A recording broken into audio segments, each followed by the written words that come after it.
Well, how's it going, guys? Welcome back to another video. Today I'm going to be potting up some of my baby begonias. If you guys have seen some of my previous videos, you'll know that I kept some plant propagations in a propagation box. I do that with a lot of my easy to propagate plants so that I've got spares in case they die. Which in this case they have, and I have spares, so it worked out well. So I've got some, I think I'm only going to pot up the begonias out of here, well, only one or two of them, because I want to start getting them to grow to a pretty good size. So it's looking pretty rough, to say the least. There's a lot of dead stuff in there, but I've literally I've had this container potted up like this for over, like, I want to say over a year, but it's like definitely, I think it is over, yeah, it's definitely over a year. And I haven't watered it once because it's obviously got a lid, it just kind of waters itself. So if you guys aren't doing this yet, I definitely recommend it. I've saved myself lots of plants from losing them entirely. So in here today I've got my begonia breakdowns, which I'm going to pot up, and I'm going to pot up maybe 2 or 3, and I'm going to put them into, I'm going to put one in a 9cm pot, and then I've got a couple of 6cm pots that I'm going to try and get a few babies out and put them in there, and just see what they do. I'm going to put them into another propagator, because if I take them out of this box, because it's got such high humidity in there, if I take them out and plant them just in a pot and leave it in my room, they'll just die so quickly. So I'm going to put them into another propagator and then slowly ease them into low humidity and a different environment. It's got the vent on top, so I'll leave it shut to begin with, and then I'll slowly start opening it for a day, or slowly ease them into the different environment. So I'll just quickly show you which begonias I'm taking out today, and then we will get on. And I've also come up with a mix, soil mix that I'll show you as well, which I'm hoping will do really well, because these are planted up in 100% sphagnum moss at the moment. And when I take them out, I don't want to disturb the roots too much, so I'm not going to pick off the sphagnum moss. I'm just kind of gonna take it out, leave the root ball as intact as I can, and then pot it up. So fingers crossed, that's the plan. So let's see how it works out. Right, so here's a bit of a closer up on the propagation box. You can see I've got some Phoetonias in here. This is the mosaic skeleton. You can see how etiolated they are because the propagator was in a relatively dark corner of my room. But I've got here, this is the begonia Sumatra green, which I'm very pleased to have kept some of that. But I'm not going to pot up the Sumatra, well, maybe, I may pot up a bit of the Sumatra green today, but my main focus is going to be the begonia breakdowns, which is down here. And as you can see, there's a couple of plants. We've got one plant here, one plant here. Oh, wait, where's this one coming from? Oh no, that's the same one. And then one plant, oh, there's 2 plants there, 1, 2. And you can just see over here, there's one tiny baby breakdowns there as well. So I'm probably going to take out 1 or 2, no, 2 or 3, and leave the rest just in case they don't survive the transition. And then again, I've still got a couple in here. There's also a couple of Hoya cuttings in here, nothing exciting, just that's crinkle 8, but it's kind of not crinkly anymore. I've got a silver sword over here, you can't see it, it's just out of frame. Yeah, and some chlorophytums and stuff. But yeah, I'm gonna change the camera angle and we'll get started, and then we'll pop them up. Right, so this is the soil mix I'm going to be using. This is multi-purpose compost, roughly half. Then we've got perlite, we've got sphagnum moss. I'm going to cut the sphagnum moss up a bit just so it mixes through a bit better. And then this is a soil conditioner. It's what's it called? I don't know the exact name. I took a picture, so I'll insert it here. But it's basically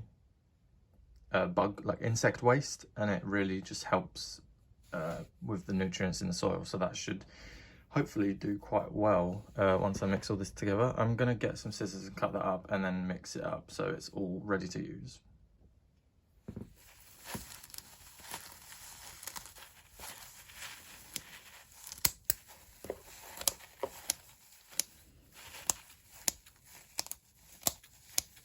This is probably more sphagnum moss than I needed. Let's actually take a bit out. Pop that in there for now. And I haven't hydrated it, so it's super dry.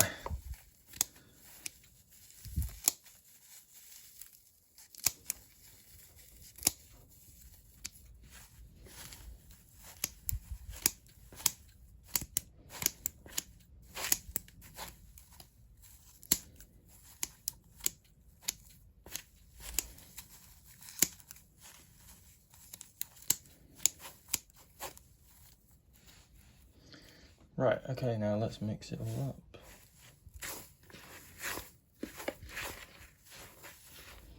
There's a lot more soil than I need, but I can use it for some other plants, so it's not a problem.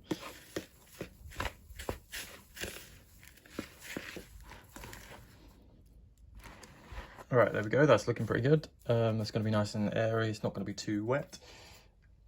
So let me try and figure out where I'm going to do this. Right, okay, so I'm going to go for one of the breakdances first. I might try and get that biggest one out, and I'm going to use the scissors just to pry underneath it. Got to figure out exactly where it's planted.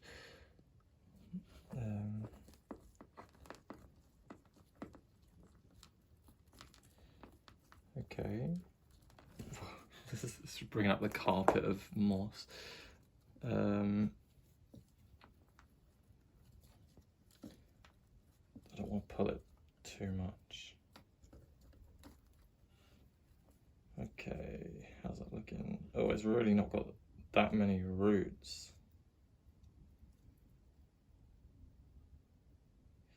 Okay, I'm not going to fiddle with it too much, but that is a lot less roots than I was expecting. So,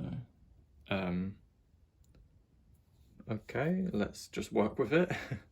So let me just fill up this pot with the mix.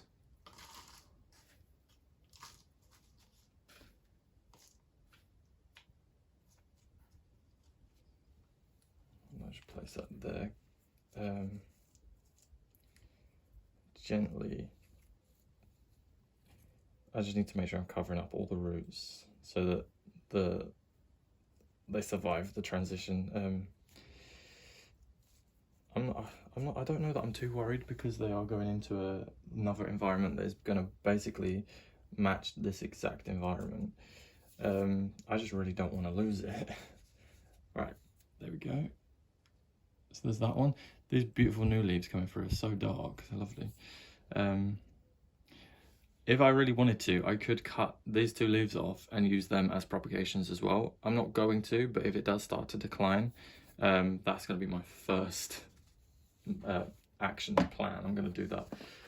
Okay, so that's going to go in there, and this really is not going to leave much room, but I'll do one of the small ones, and then potentially one of the Sumatra greens.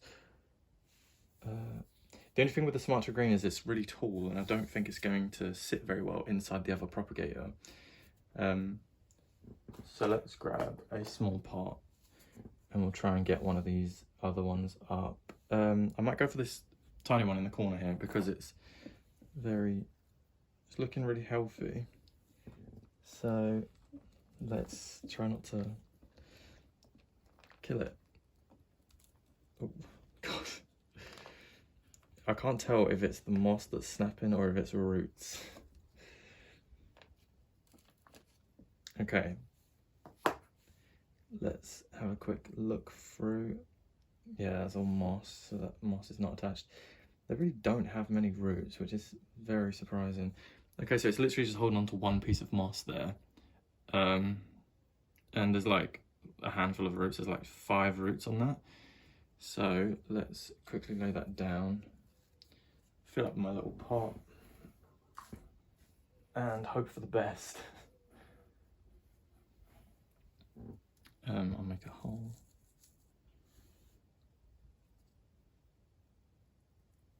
Oh, I'm just going to try and detach that moss. There we go. I'm not going to bury the rhizome. I just want to keep that kind of close to the surface, but I do want to pack in a little bit more soil around that.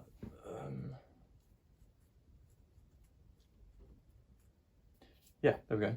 And the humidity is really going to be the key factor of these surviving, because the soil should not dry out too much. So it's going to give the roots the best chance. Because if these roots do dry out, I know that, like, for almost certain, they're going to just die straight away. So keep them a little bit damp all the time and they should be okay. Right, there's that one. I think I'll do one more, only because I don't want to overfill this propagator, the small one, because that's just 2 pots and it's already like filling it up. So I'll do, what shall I do next? I don't feel like there's much point in doing one of the Sumatra greens because it's just going to be too tall. Unless I do this little one over here. Yeah, I'll do that little one. Might as well try one. Let's do a really small shallow pot. I might as well try because I've got a few over here if that one doesn't work. Let's try and get, it's tangled in with the Hoya cutting. I don't want to be too brutal.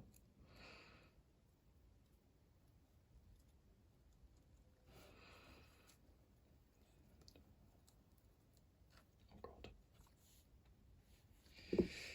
This is not easy. Oh, there's another. There's 2. Oh, here we go. It's got the Hoya root, runs directly through it. There we go. Cool. Okay, that seems to have pulled up a nice amount of roots with it. Or it's not even that it pulled up more than necessarily than the others, it's just that it has more than the others do. So I'm going to try and plant this relatively shallow in this pot. I know it sounds silly because it's literally like 2 inches tall, but I just know that if these leaves come in contact with the propagator lid, they're just going to end up rotting off. So, and I kind of want to avoid that if I can. So let's get you in there. And then I'm just going to pack around.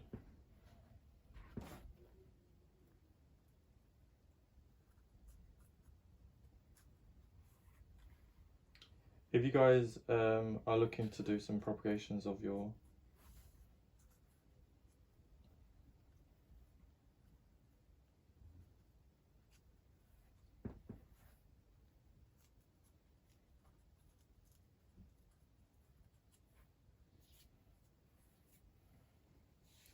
right, there we go. So there's that little one potted up. That looks pretty good. I think this one I feel more hopeful for. This one's going to, because it had a better root system, I don't really have any concern about that one. That one should be absolutely fine. And I think I'm going to leave it there. I don't really want to play around too much with these other bits. But whilst I'm here, I may as well cut a few more cuttings, plant them back into the soil.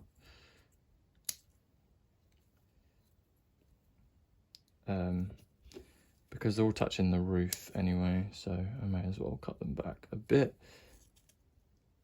And it'll give us more plants to play around with. There we go. Cool. Oh, and here's the philodendron. This is the silver sword. So philodendron hastatum. And that is the cutting that I bought a mystery cuttings box. And this one came in there and it's so sweet.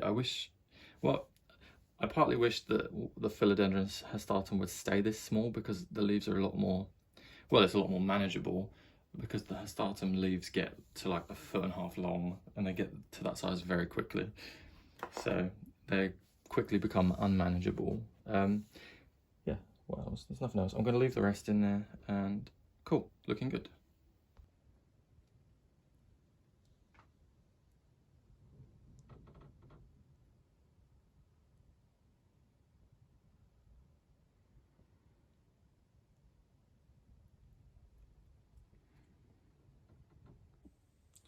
Right, so that is done. I've just done 3 in the end, 2 begonia breakdances and 1 begonia green Sumatra.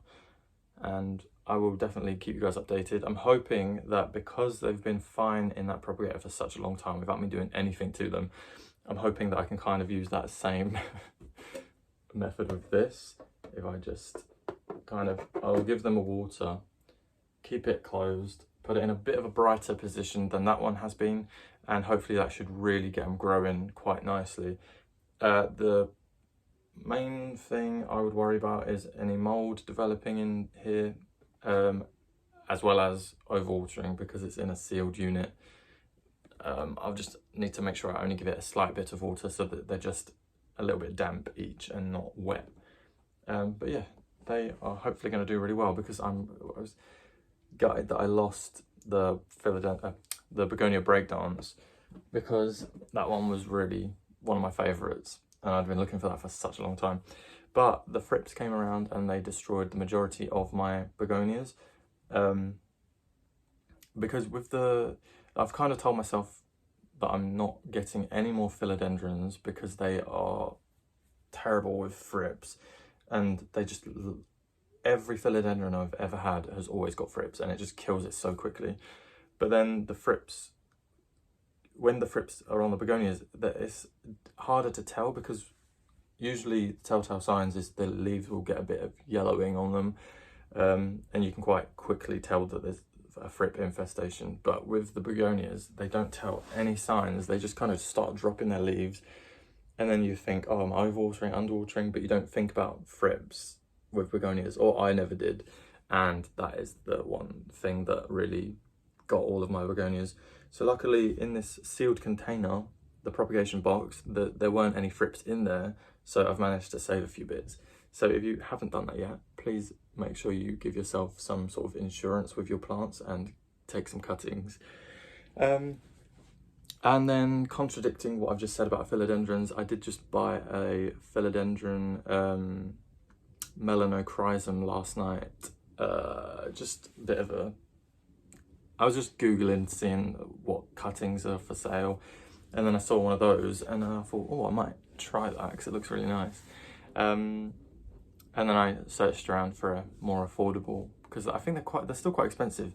They're not massively expensive compared to, well, I assume they used to be a lot. I never really looked, but I managed to get a cutting for £20, which was all right price. There was some for sale on a garden centre around, well, in England, and you could buy a really small plant for £20, like already rooted. But it was so tiny, the leaves were like this big, and I just thought I'd rather start with something a bit bigger so that I can have something nicer, I guess. So that small plant was 19.99, and then there was a 12cm pot for £24 or something like that. But then it had £6 postage, so I just decided to go for the cutting off eBay, and it's got 3 leaves. I'll put a picture here.